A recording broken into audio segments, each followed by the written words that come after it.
कि तकरीबन 22 लाख स्टूडेंट्स के साथ खिलवाड़ किया गया। उनके नीट के एग्जाम्स का थोड़े दिन पहले पेपर को लीक कर दिया गया। उसके बाद महाराष्ट्र में टीईटी एग्जाम के ठीक 24 घंटे पहले एक टीईटी का पेपर लीक कर दिया जाता है।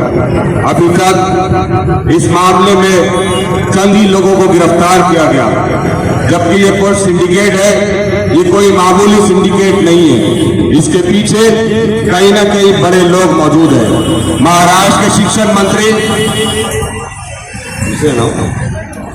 अजीत दादा भूसे से मैं इस माध्यम से कहना चाहूंगा कि अगर तुम वाकई महाराष्ट्र के तमाम विद्यार्थियों को शिक्षा देना चाहते हैं और आप चाहते हैं महाराष्ट्र में शिक्षा का स्तर ऊंचा हो, तो यह आपकी जिम्मेदारी थी कि आप बहुत सख्ती के साथ टीईटी का पेपर लेते। लेकिन हमेशा की तरह कहीं ना कहीं शिक्षण मंत्रालय के लोग और शिक्षण विभाग के लोगों के साथ ये पेपर लीक करने वालों की सांठगांठ थी, इसलिए एग्जाम से ठीक एक दिन पहले वो पेपर लीक कर दिया जाता है।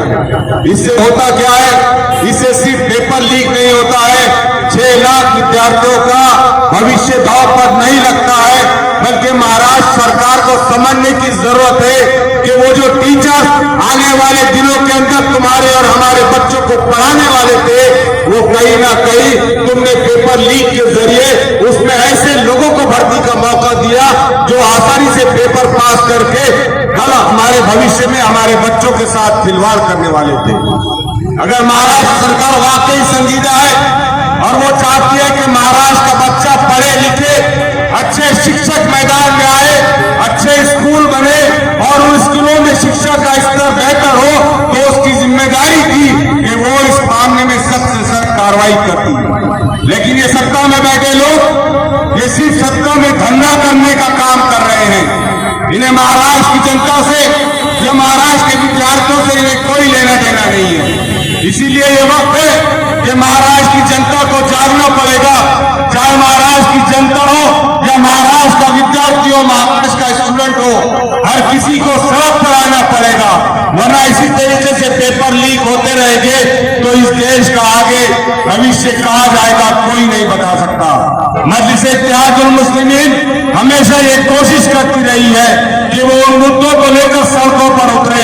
मैं सवाल पूछना चाहूंगा दादा भूसे से, मैं सवाल पूछना चाहूंगा शिंदे सेना से, मैं सवाल पूछना चाहूंगा बीजेपी से, जो देशभक्ति के बड़े बड़े नारे लगाते हैं, जो देश को विकसित बनाने की बातें करते हैं, जो देश को हिंदू राष्ट्र बनाने की बातें करते हैं। क्या तुम यही हिंदू राष्ट्र बनाना चाहते हो कि जिस राष्ट्र के अंदर एक दो नहीं 46 पेपर लीक हो जाते हैं?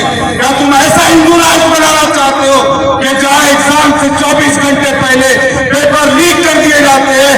क्या तुम ऐसा हिंदू राष्ट्र बनाना चाहते हो जो हमारे विद्यार्थियों के भविष्य को दांव पर लगा देना चाहता है? अगर तुम ऐसा हिंदू राष्ट्र बनाना चाहते हैं तो हम इस हिंदू राष्ट्र की निंदा करते हैं, यहाँ सर पर और इस माध्यम से निंदा करता हूं कि तुम ऐसे राष्ट्र को बनाना चाह रहे हो।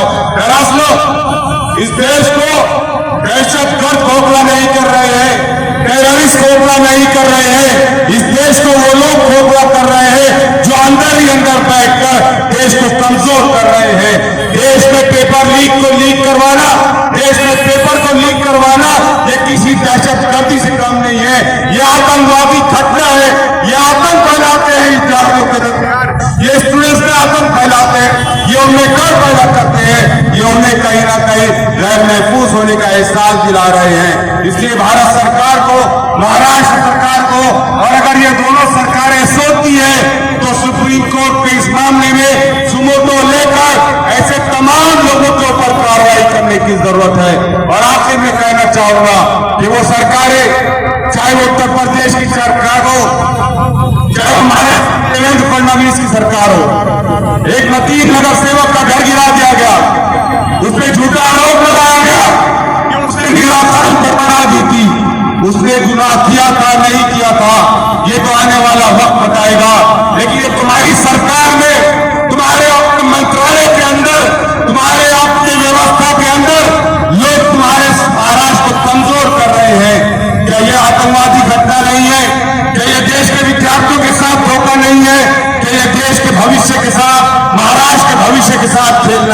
हैं। तो बताओ, जिन लोगों ने पेपर लीक किया, क्या तुम उनके घरों को बुलडोजर से गिराओगे? बताओ, मंत्रालय के वो लोग, तुम्हारे सिस्टम के वो लोग जिन्होंने पेपर लीक करने में उन लोगों का साथ दिया था, क्या तुम उनके घर बुलडोजर से गिराओगे? तुम नहीं करोगे ऐसा। इसलिए कि जब भी कोई कार्रवाई करना होती है तो तुम्हारे सामने धर्म आ जाता है, तुम्हें सिर्फ मुसलमान नजर आता है। चंदा छोड़ो, याद रखो, राम मंदिर के चंदा छोड़ो। तुमने इस देश को दुश्मन पर खड़े कर दिया है कि जहां पर देश को उभरने के लिए और कई 100 साल लगेंगे। इसलिए चंदा छोड़ो, अपनी वक्त कि जाग जाओ। अगर तुम नहीं जागोगे तो ये देश की और ये महाराष्ट्र की जनता जागेगी इंशाअल्लाह, और आने वाले वक्त में तुम्हें तुम्हारी औकात बताएगी।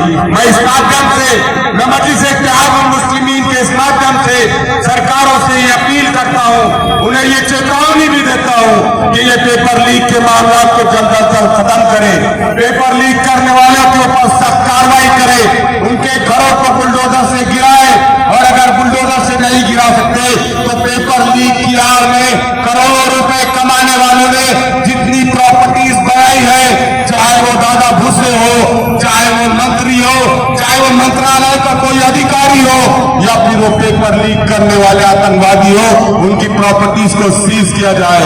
उन्हें बताया जाए कि महाराष्ट्र के विद्यार्थियों के भविष्य से खिलवाड़ करने का अंजाम ये होगा कि हम तुमको सड़कों पर ला देंगे। मैं इस मौके से हमारे शायर अध्यक्ष नासिर सिद्दीकी साहब से अपील करता हूं कि हम इस मूवमेंट को आज यहाँ पर खत्म ना करें। हम कोशिश करेंगे इंशाअल्लाह, आपके नेतृत्व के अंदर हर मुमकिन एजुकेशन करेंगे।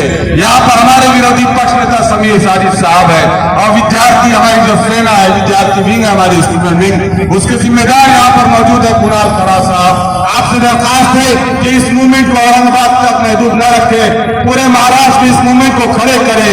हम चाहे कुछ करें न करें, लेकिन हम सच को सच और झूठ को झूठ कहते रहेंगे इंशाअल्लाह।